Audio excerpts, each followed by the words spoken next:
विद्यार्थी मित्रांनो, आज आपण इयत्ता 10वी विषय विज्ञान आणि तंत्रज्ञान भाग 1 पाठ क्रमांक 2 मूलद्रव्यांचे आवर्ती वर्गीकरण या पाठाचा स्वाध्याय अभ्यासणार आहोत. प्रश्न 1. स्तंभ क्रमांक 1 शी जुळेल या प्रकारे स्तंभ क्रमांक 2 व 3 ची फेरमांडणी करा. या ठिकाणी आपल्याला स्तंभ 1, स्तंभ 2 आणि स्तंभ 3 दिले आहेत. त्यामध्ये स्तंभ क्रमांक 1 शी जुळेल या प्रकारे स्तंभ क्रमांक 2 आणि 3 ची फेरमांडणी करूया. उत्तर: स्तंभ क्रमांक 1, स्तंभ क्रमांक 2, स्तंभ क्रमांक 3. 1. त्रिक, पहिल्या व तिसऱ्या अणुवस्तुमानांची सरासरी, डोब्रायनर. 2. अष्टक, आठव्या मूलद्रव्याचे गुणधर्म पहिल्यासारखे, न्यूलँड्स. 3. अणुअंक, अणुकेंद्रकावरील धनप्रभार, मोजले. 4. आवर्त, रेणुसूत्रांमध्ये क्रमाक्रमाने बदल, मेंडेलीव. 5. अणुकेंद्रक, एकवटलेले वस्तुमान व धनप्रभार, रुदरफोर्ड. 6. इलेक्ट्रॉन, सर्व अणूंमधील हलका व ऋणप्रभारी कण, थॉम्सन. प्रश्न 2. योग्य पर्याय निवडून विधान पूर्ण लिहा.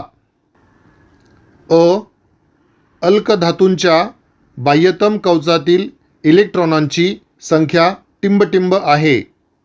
दिलेले पर्याय 1, 2, 3, 7. योग्य पर्याय 1. आ. अल्कधर्मी मृदा धातूंची संयुजा 2 आहे, म्हणजे त्यांची आधुनिक आवर्त सारणीतील जागा टिंबटिंब मध्ये आहे. दिलेले पर्याय गण 2, गण 16, आवर्त 2, डी खंड. योग्य पर्याय गण 2. ई. मूलद्रव्य X च्या क्लोराईडचे रेणुसूत्र एक्सियल आहे. हे संयुग उच्च द्रवणांक असलेला स्थायू आहे.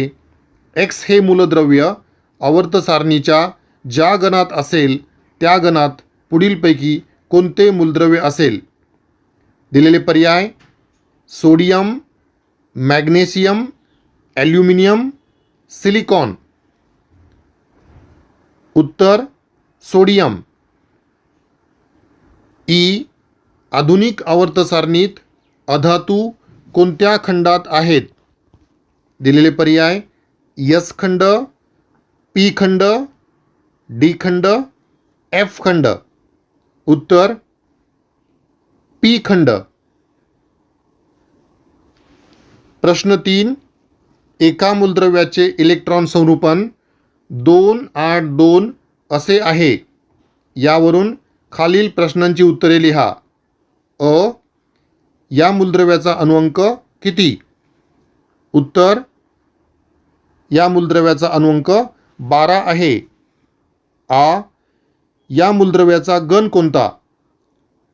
उत्तर: या मूलद्रव्याचा गण 2 आहे. ई.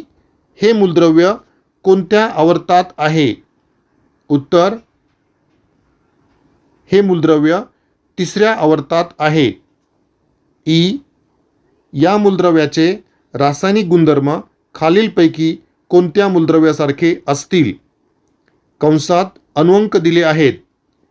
नायट्रोजन अणुअंक 7, बेरिलियम अणुअंक 4, आर्गॉन अणुअंक 18, क्लोरीन अणुअंक 17. उत्तर: या मूलद्रव्याचे रासायनिक गुणधर्म बेरिलियम या मूलद्रव्यासारखे असतील. प्रश्न 4. दिलेल्या अणुअंकांच्या आधारे खालील मूलद्रव्यांचे इलेक्ट्रॉन संरूपण लिहा. त्यावरून प्रश्नांची उत्तरे स्पष्टीकरणासहित लिहा. अ. लिथियम अणुअंक 3, सिलिकॉन अणुअंक 14, हेलियम अणुअंक 2, सोडियम अणुअंक 11, फॉस्फरस अणुअंक 15. यांच्यापैकी तिसऱ्या आवर्तातील मूलद्रव्ये कोणती? उत्तर मूलद्रव्ये इलेक्ट्रॉन स्वरूपन. Lithium 2,1, silicon 2,8,4, helium 2, sodium 2,8,1, phosphorus 2,8,5. तिसऱ्या आवर्तातील मूलद्रव्ये सिलिकॉन, सोडियम आणि फॉस्फरस. आ. हायड्रोजन अणुअंक 1, नायट्रोजन अणुअंक 7, कॅल्शियम अणुअंक 20, सल्फर अणुअंक 16, बेरिलियम अणुअंक 4, आर्गॉन अणुअंक 18. यांच्यापैकी दुसऱ्या गणातील मूलद्रव्ये कोणती? उत्तर मूलद्रव्ये इलेक्ट्रॉन स्वरूपन. Hydrogen 1, nitrogen 2,5, calcium 2,8,8,2, sulphur 2,8,6, beryllium 2,2, argon 2,8,8. Beryllium व कॅल्शियम ही दुसऱ्या गणातील मूलद्रव्ये आहेत. ई. नायट्रोजन अणुअंक 7, कार्बन अणुअंक 6, ऑक्सिजन अणुअंक 8, बोरॉन अणुअंक 5, ॲल्युमिनियम अणुअंक 13. यांच्यापैकी सर्वाधिक विद्युत ऋण मूलद्रव्य कोणते? उत्तर मूलद्रव्य इलेक्ट्रॉन स्वरूपन. Nitrogen 2,5, carbon 2,4, oxygen 2,6, boron 2,3, aluminium 2,8,3. Oxygen हे सर्वाधिक विद्युत ऋण मूलद्रव्य आहे.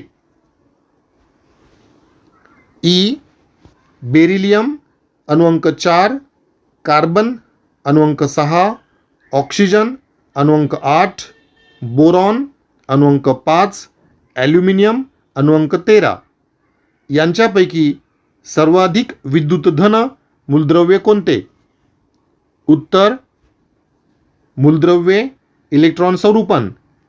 Beryllium 2,2, carbon 2,4, oxygen 2,6, boron 2,3, aluminium 2,8,3. Aluminium सर्वाधिक विद्युतधन मूलद्रव्य आहे. उ. सोडियम अणुअंक 11, फॉस्फरस अणुअंक 15, क्लोरीन अणुअंक 17, सिलिकॉन अणुअंक 14, मॅग्नेशियम अणुअंक 12. यांच्यापैकी सर्वाधिक आकारमान असलेला अणू कोणता? उत्तर मूलद्रव्ये इलेक्ट्रॉन स्वरूपन. Sodium 2,8,1, phosphorus 2,8,5, chlorine 2,8,7, silicon 2,8,4, magnesium 2,8,2. Sodium हा सर्वाधिक आकारमान असलेला अणू आहे. उ. पोटॅशियम अणुअंक 19, लिथियम अणुअंक 3, सोडियम अणुअंक 11, बेरिलियम अणुअंक 4. यांच्यापैकी सर्वात कमी अणुत्रिज्या असलेला अणू कोणता? उत्तर मूलद्रव्ये इलेक्ट्रॉन स्वरूपन. Potassium 2,8,8,1, lithium 2,1, sodium 2,8,1, beryllium 2,2. Beryllium हा सर्वात कमी अणुत्रिज्या असलेला अणू आहे. ए. ॲल्युमिनियम अणुअंक 13, सिलिकॉन अनुअंक 14, सोडियम अनुअंक 11, मॅग्नेशियम अनुअंक 12, सिलिकॉन अनुअंक 16.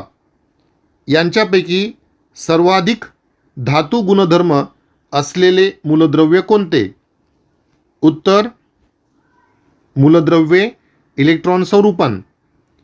Aluminium 283, silicon 284, sodium 281, magnesium 282, sulphur 286. Sodium हे सर्वाधिक धातू गुणधर्म असलेले मूलद्रव्य आहे. ऐ कार्बन अनुअंक 6, लिथियम अनुअंक 3, फ्लोरीन अनुअंक 9, नायट्रोजन अनुअंक 7, ऑक्सिजन अनुअंक 8. यांच्यापैकी सर्वाधिक अधातू गुणधर्म असलेले मूलद्रव्य कोणते? उत्तर मूलद्रव्ये इलेक्ट्रॉन स्वरूपन. Carbon 2,4, lithium 2,1, fluorine 2,7, nitrogen 2,5, oxygen 2,6. Fluorine हे सर्वाधिक अधातू गुणधर्म असलेले मूलद्रव्य आहे. प्रश्न 5. वर्णनावरून मूलद्रव्याचे नाव व संज्ञा लिहा. अ. सर्वात लहान आकारमानाचा अणू. उत्तर हेलियम He. आ. सर्वात कमी अणुवस्तुमानाचा अणू. उत्तर हायड्रोजन H.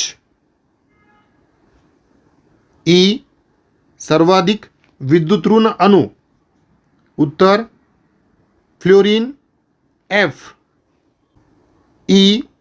सर्वात कमी अणुत्रिज्या असलेला राजवायू.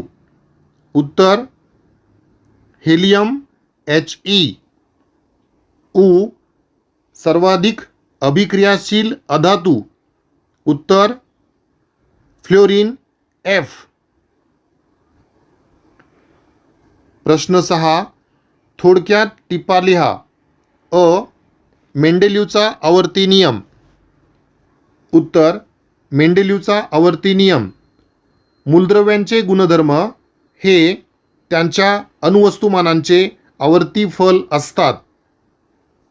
मूलद्रव्यांची त्यांच्या अणुवस्तुमानांच्या चढत्या क्रमाने मांडणी केली असता मेंडेलिवला असे दिसून आले की ठराविक अवधीनंतर भौतिक व रासायनिक गुणधर्मांमध्ये सारखेपणा असलेल्या मूलद्रव्यांची पुनरावृत्ती होते. आ. आधुनिक आवर्त सारणीची रचना. उत्तर 1. आधुनिक आवर्त सारणीमध्ये मूलद्रव्य त्यांच्या अणुअंकांच्या चढत्या क्रमाने मांडलेली आहेत. 2. आधुनिक आवर्त सारणीमध्ये 7 आडव्या ओळी आहेत. त्यांना आवर्त म्हणतात, म्हणजेच 1 ते 7 आवर्त. तसेच या सारणीत 18 उभे स्तंभ आहेत. त्यांना गण म्हणतात, म्हणजेच 1 ते 18 गण. 3. आवर्त व गण यांच्या रचनेतून चौकटी तयार होतात. या चौकटींमध्ये वरच्या बाजूला ओळीने अणुअंक दर्शवलेले असतात. प्रत्येक चौकट ही एका मूलद्रव्याची जागा आहे. 4. आवर्त सारणीच्या तळाशी आणखी 2 ओळी स्वतंत्रपणे दाखवलेल्या आहेत. त्यांना अनुक्रमे लॅन्थेनाइड श्रेणी आणि ॲक्टिनाइड श्रेणी असे म्हणतात. या 2 श्रेणींसहित आवर्त सारणीमध्ये 118 चौकटी आहेत, म्हणजेच 118 मूलद्रव्यांसाठी जागा आहेत. 5. संपूर्ण आवर्त सारणी मूलद्रव्यांच्या इलेक्ट्रॉनी स्वरूपनाच्या आधारे S खंड, P खंड, D खंड व F खंड अशा 4 खंडांमध्ये विभागली आहे. गण 1 व 2 हे S खंडात येतात. गण 13 ते 18 हे P खंडात येतात. गण 3 ते 12 हे डी खंडात येतात, तर तळाच्या लॅन्थेनाइड आणि ॲक्टिनाइड श्रेणी एफ खंडात येतात. डी खंडातील मूलद्रव्यांना संक्रमक मूलद्रव्ये म्हणतात. 6. आवर्त सारणीच्या पी खंडामध्ये एक नागमोडी रेषा दिसून येते. या नागमोडी रेषेच्या डाव्या बाजूला सर्व धातू असून उजव्या बाजूला सर्व अधातू आहेत. तसेच नागमोडी रेषेच्या आजूबाजूला धातुसदृश्य मूलद्रव्ये आहेत. ई. समस्थानकांचे मेंडेलीवच्या व आधुनिक आवर्त सारणीतील स्थान. उत्तर 1. समस्थानिकांचे अणुअंक सारखेच असतात, परंतु अणुवस्तुमान भिन्न असतात. 2. मेंडेलीवच्या आवर्त सारणीमध्ये मूलद्रव्ये त्यांच्या अणुवस्तुमानांच्या वाढत्या क्रमाने मांडलेले आहेत. 3. समस्थानिकांचे अणुवस्तुमान वेगवेगळे असतात, त्यामुळे त्यांना मेंडेलीवच्या आवर्त सारणीमध्ये स्थान देणे कठीण होते. 4. आधुनिक आवर्त सारणीमध्ये मूलद्रव्ये त्यांच्या अणुअंकांच्या वाढत्या क्रमाने मांडली आहेत, म्हणून आधुनिक आवर्त सारणीमध्ये मूलद्रव्यांचे समस्थानिके एकाच स्थानी असतात. प्रश्न 7. शास्त्रीय कारणे लिहा. अ. आवर्तामध्ये डावीकडून उजवीकडे जाताना अणुत्रिज्या कमी होत जाते. उत्तर 1. आवर्तामध्ये डावीकडून उजवीकडे जाताना अणुअंक एकाने वाढत जातो. तसे कक्षेत इलेक्ट्रॉन वाढत जातात, म्हणजेच केंद्रावरील धनप्रभार एककाने वाढत जातो व भर पडलेला इलेक्ट्रॉन हा असलेल्या बाह्यतम कवचात जमा होतो. 2. वाढीव केंद्रकीय धनप्रभारामुळे इलेक्ट्रॉन केंद्रकाकडे अधिकच खेचले जातात व त्यामुळे अणूचे आकारमान कमी होते, म्हणजेच आवर्तामध्ये अणूची त्रिज्या डावीकडून उजवीकडे कमी होत जाते. आ. आवर्तामध्ये डावीकडून उजवीकडे जाताना धातू गुणधर्म कमी होत जातो. उत्तर 1. धातूंमध्ये इलेक्ट्रॉन देण्याची प्रवृत्ती असते. इलेक्ट्रॉन दिल्याने धनप्रभारित आयन तयार होतात, यालाच धातुगुण म्हणतात. 2. आवर्तामध्ये डावीकडून उजवीकडे जाताना बाह्यतम कवच तेच राहते आणि इलेक्ट्रॉन वाढत जातात. केंद्रकावरील धनप्रभार वाढत गेल्याने व अणुत्रिज्या कमी होत गेल्याने प्रयुक्त होणारा परिणामी केंद्रकीय प्रभार वाढत जातो व संयुजा इलेक्ट्रॉन गमावण्याची प्रवृत्ती कमी होत जाते, म्हणजेच आवर्तामध्ये डावीकडून उजवीकडे जाताना मूलद्रव्यांचा धातू गुणधर्म कमी होत जातो. ई. गणामध्ये वरून खाली जाताना अणुत्रिज्या वाढत जाते. उत्तर 1. अणूच्या त्रिज्येवरून अणूचा आकार ठरवला जातो. 2. गणात वरून खाली जाताना नव्या कवचाची भर पडून अणुकेंद्रक व संयुजा इलेक्ट्रॉन यांच्यातील अंतर वाढते. त्यामुळे परिणामी केंद्रकीय प्रभार कमी होऊन संयुजा इलेक्ट्रॉनवरील आकर्षण बल कमी होते, म्हणून गणामध्ये वरून खाली जाताना अणुत्रिज्या वाढत जाते व अणूचे आकारमानही वाढते.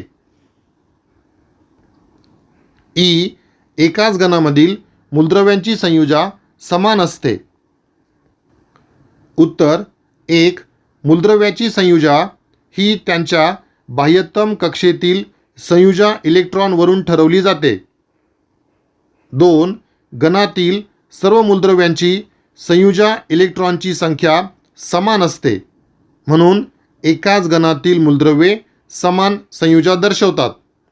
उदाहरणार्थ, गण 1 मधील मूलद्रव्यांची संयुजा 1 आहे, त्याचप्रमाणे गण 2 मधील मूलद्रव्यांची संयुजा 2 आहे. उ. तिसऱ्या कवचाची इलेक्ट्रॉन धारकता 18 असूनही तिसऱ्या आवर्तामध्ये फक्त 8 मूलद्रव्ये आहेत. उत्तर 1. पहिल्या 3 आवर्तामधील मूलद्रव्यांची संख्या ही कवचाच्या इलेक्ट्रॉन धारण क्षमतेवर आणि इलेक्ट्रॉन ऑक्टेटच्या नियमावर अवलंबून असते. 2. तिसऱ्या कवचाची इलेक्ट्रॉन धारण क्षमता 18 आहे. त्यामुळे तिसऱ्या आवर्तामध्ये 18 मूलद्रव्ये असायला हवेत, परंतु इलेक्ट्रॉन ऑक्टेटच्या नियमामुळे तिसऱ्या आवर्तामध्ये फक्त 8 मूलद्रव्ये आहेत. प्रश्न 8. दिलेल्या वर्णनावरून उत्तर लिहा. अ, के, एल व एम या कवचांमध्ये इलेक्ट्रॉन असलेला आवर्त. उत्तर तिसरा आवर्त. आ, शून्य संयुजा असलेला गण. उत्तर गण 18. ई, संयुजा 1 असलेल्या अधातूंचे कुल. उत्तर हॅलोजन म्हणजेच गण 17. ई, संयुजा 1 असलेल्या धातूंचे कुल. उत्तर अल्कली धातू म्हणजेच गण 1. उ, संयुजा 2 असलेल्या धातूंचे कुल. उत्तर आम्लारीधर्मी मृदा धातू म्हणजेच गण 2. उ, दुसऱ्या व तिसऱ्या आवर्तांमधील धातू सदृश्य. उत्तर बोरॉन व सिलिकॉन. ए, तिसऱ्या आवर्तामधील अधातू. उत्तर फॉस्फरस, सल्फर, क्लोरीन आणि आर्गॉन. ऐ, संयुजा 4 असलेली 2 मूलद्रव्ये. उत्तर कार्बन व सिलिकॉन. विद्यार्थी मित्रांनो, आज आपण मूलद्रव्यांचे आवर्ती वर्गीकरण या पाठाचा स्वाध्याय अभ्यासला. थँक्यू.